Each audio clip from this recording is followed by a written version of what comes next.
ब्रह्ममुरारिसुरार्चितलिङ्गं निर्मलभासितशोभितलिङ्गम् जन्मजदुःखविनाशकलिङ्गं तत्प्रणमामि सदा शिवलिङ्गम् देवमुनिप्रवरार्चितलिङ्गं कामदहन करुणाकरलिङ्गम् रावणदर्पविनाशकलिङ्गं तत्प्रणमामि सदा शिवलिङ्गम्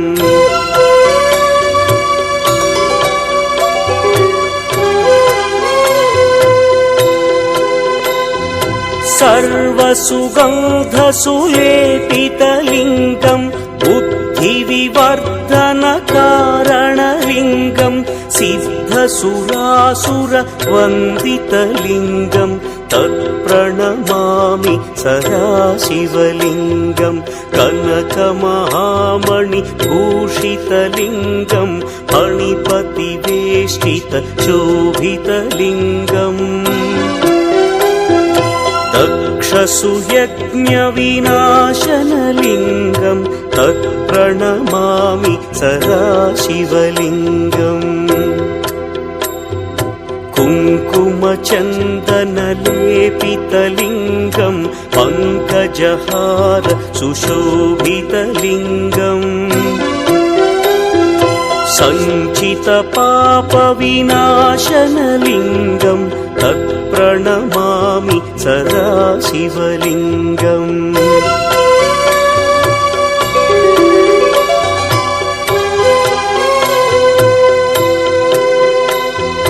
देवगणार्चितसेवितलिङ्गं भावैर्भक्तिभिरेव च लिङ्गं दिनकरकोटिप्रभाकरलिङ्गं तत्प्रणमामि सदा शिवलिङ्गम् अष्टदलोपरिवेष्टितलिङ्गं सर्वसमुद्भवकारणलिङ्गम्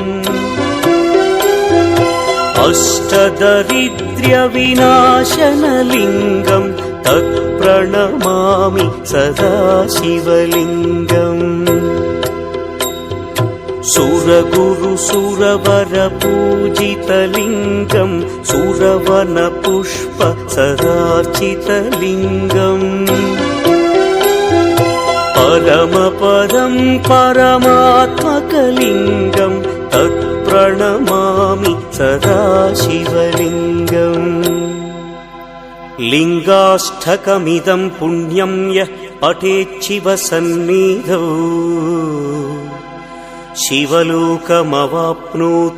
शिवेन सह मोदते।